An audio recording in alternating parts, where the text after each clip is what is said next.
Hey everyone, in this video, I'm going to show you on how to cancel Disney Plus subscription on your phone. So let's start with the first step, which is to open Disney Plus and tap your profile.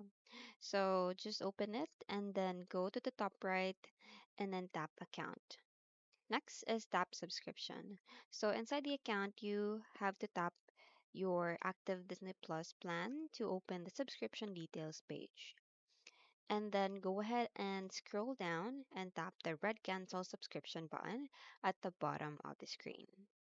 And you have to pick a reason and continue. So choose a cancellation reason like too expensive and then tap continue to confirm. Lastly is a confirmation screen shows the date your access ends and then screenshot it as a proof.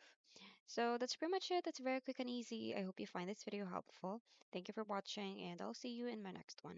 Bye.